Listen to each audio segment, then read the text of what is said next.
हिंदू कॅलेंडरच्या प्रमुख तारकापैकी एक म्हणजेच अक्षय तृतीया। हिंदूंसाठी हा अत्यंत पवित्र दिवस आहे। अक्षय तृतीया वैशाख महिन्याच्या शुक्ल पक्षाच्या तृतीयेला साजरी केली जाते। यालाच अखाती तीज किंवा अक्षय तृतीया किंवा कळसे अशा अनेक नावांनी या सणाला संबोधलं जातं।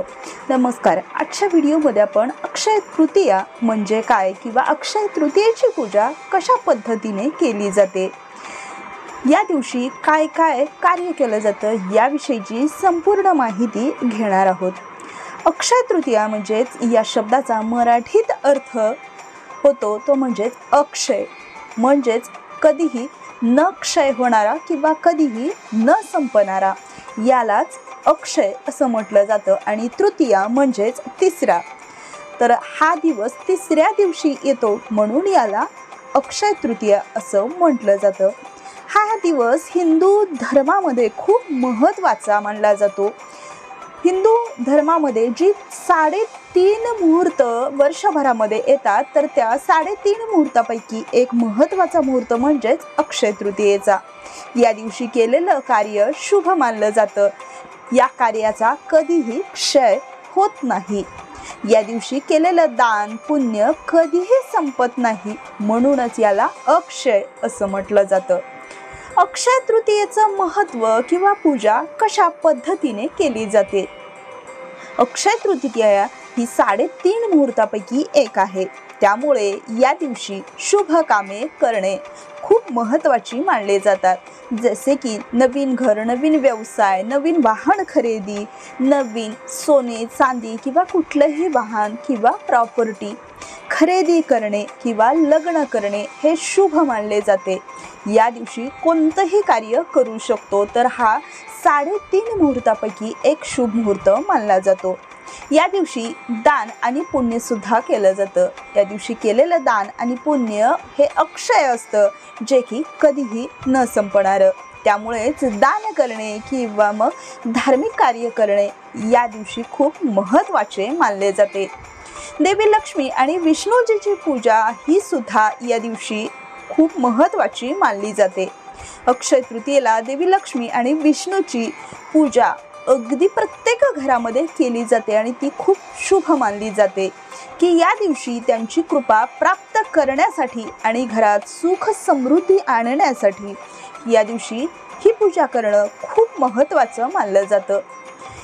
अक्षय तृतीयेच्या दिवशी भगवान परशुरामाची जयंती किंवा मग बसवराज जयंती सुद्धा साजरी केली जाते। काही धार्मिक मान्यतेनुसार अक्षय तृतीयेच्या दिवशी देवी गंगा ही पृथ्वीवरती अवतरली होती असे सुद्धा म्हटले जाते। अक्षय तृतीयेचा विविध अर्थ म्हणजेच अक्षय, कधीही क्षय न होणारा किंवा कधीही न संपणारा। म्हणूनच या दिवशी अन्नदान किंवा कुठल्याही वस्तूचं दान देण्याला खूप महत्त्व आहे, जे की याचं पुण्य कधीही संपत नाही। अक्षय तृतीया म्हणजेच वैशाख महिन्याच्या शुक्ल पक्षातील तिसरी तिथी, म्हणूनच याला तृतीया असं म्हटलं जातं। तर देवी लक्ष्मी आणि विष्णूजीची पूजा करून त्यांना आवडणारे पदार्थ किंवा मग या दिवशी पुरणपोळी आणि आमरस हा नैवेद्य भगवान विष्णू आणि नारायणाला किंवा मग लक्ष्मी मातेला आवर्जून दाखवला जातो। या दिवशी गरजू लोकांची मदत करून अन्न, वस्त्र व इतर आवश्यक वस्तूंचं दान केलं जातं। या दिवशी नवीन व्यवसाय सुरू करणे, घर बांधणे किंवा लग्न करणे किंवा कोणताही व्यवसाय सुरुवात करणे याला खूप महत्त्व दिले जाते। अक्षय तृतीया हा हिंदू धर्मातील एक शुभ दिवस आणि या दिवशी केलेलं कोणतंही कार्य हे अगदी अक्षय म्हणजेच दीर्घकाळ टिकून राहणारं असतं।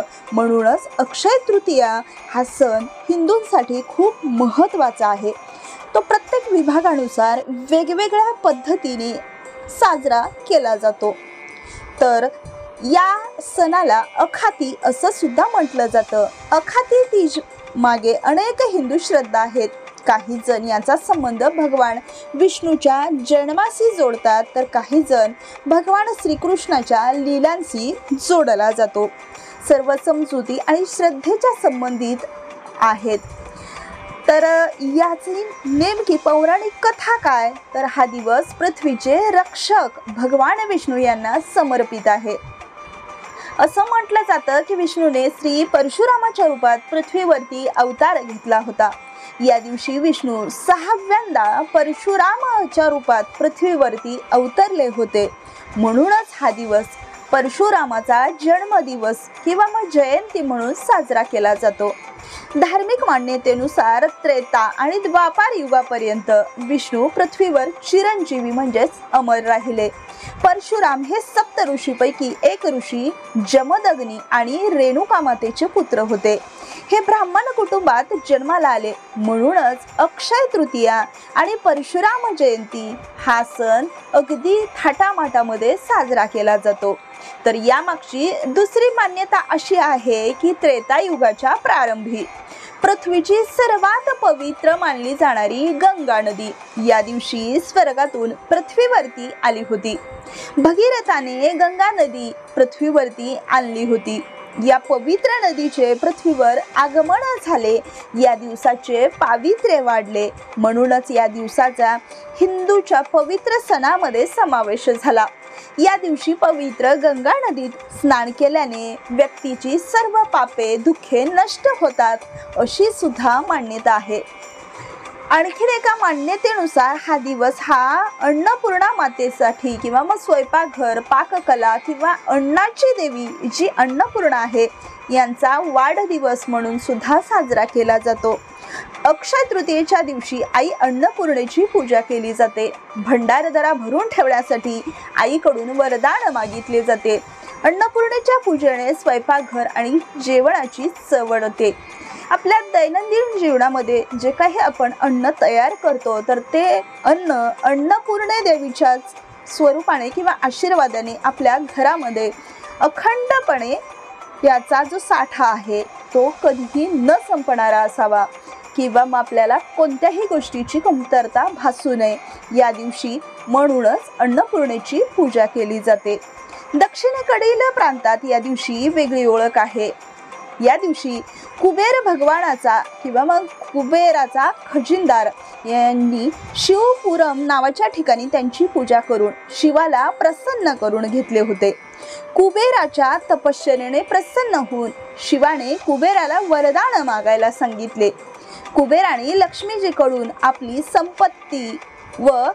संपत्ती परत मिळवण्यासाठी वरदान मागितले.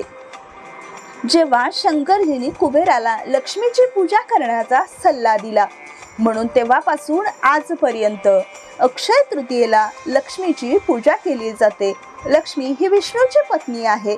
म्हणूनच लक्ष्मीची पूजा करण्यापूर्वी भगवान विष्णूची पूजा केली जाते. दक्षिणेला या दिवशी लक्ष्मी यंत्राची सुद्धा पूजा होते, ज्यामध्ये विष्णू लक्ष्मीजी सोबत कुबेराचे सुद्धा चित्र असते. महर्षी व्यास यांनी अक्षय तृतीयेच्या दिवशी महाभारत लिहिण्यास सुरुवात केली. या दिवशी महाभारतातील युधिष्ठिराला अक्षय पत्र प्राप्त झाले होते. या अक्षय पत्राचे वैशिष्ट्य म्हणजे त्यातून अन्न कधीच संपत नव्हते.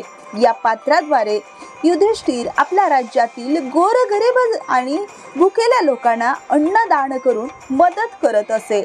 या श्रद्धेच्या आधारावर या दिवशी केलेले दानाचे पुण्य कधीही संपत नाही किंवा त्याचा क्षय होत नाही. म्हणजेच या दिवशी मिळवलेले पुण्य कधीच संपत नाही. त्यामुळे वर्षानुवर्ष माणसाचे भाग्य वाढते. त्यामुळेच अक्षय तृतीयेच्या दिवशी अन्नदानाला खूप महत्त्व आहे. हिंदू पंचांगानुसार वैशाख महिन्यातील शुक्ल पक्षातील तृतीयेला हा सण येतो. तर यावर्षी म्हणजेच 2025 या वर्षी अक्षय तृतीयेची तिथी ही 29 एप्रिल रोजी संध्याकाळी 5:31 सुरू होणार आहे आणि 30 एप्रिल रोजी दुपारी 2:12 समाप्ती होणार आहे. म्हणूनच उदया तिथीनुसार 30 एप्रिल बुधवार रोजी अक्षय तृतीयेचा सण साजरा होणार आहे. तर अक्षय तृतीयेची पूजा कशा पद्धतीने करावी? अक्षय तृतीयेच्या दिवशी पहाटे उठून स्नान करून स्वच्छ वस्त्र परिधान करावे. त्यानंतर घराची स्वच्छता करावी आणि या दिवशी भगवान श्रीहरी विष्णू आणि माता लक्ष्मी यांच्या मूर्ती किंवा पूजेची कुबेरासह पूजा करावी. श्री विष्णूला चंदन, पिवळे फूल, देवीला लक्ष्मी, कुंकू, हळद, गुलाब, कमळ अर्पण करावे. सुकामेवा, खीर, बत्तासे, गूळ किंवा मग पुरणपोळी आणि आंब्याचा नैवेद्य दाखवला जातो. या दिवशी देवी लक्ष्मींची स्तोत्र मंत्राने मनोभावे आराधना केली जाते. त्यानंतर आरती करून पूजा संपन्न केली जाते. या दिवशी गरीब गरजू व्यक्तीला कोणत्याही प्रकारचे दान करावे. अक्षय तृतीयेला केली जाणारी सेवा म्हणजेच दान, मंत्रजप किंवा यज्ञातून मिळणारे पुण्य हे अक्षय असते, जे व्यक्तीच्या आयुष्यामध्ये सुख समृद्धी घेऊन येते. म्हणूनच आपल्या घरातील सुख समृद्धीसाठी ही अक्षय तृतीयेची पूजा केली जाते. तर ही अक्षय तृतीयेची संपूर्ण माहिती जर तुम्हाला योग्य वाटली असेल तर अशाच नवनवीन माहितीसाठी आपल्या चॅनलला लाईक, शेअर आणि सबस्क्राईब नक्कीच करा. धन्यवाद.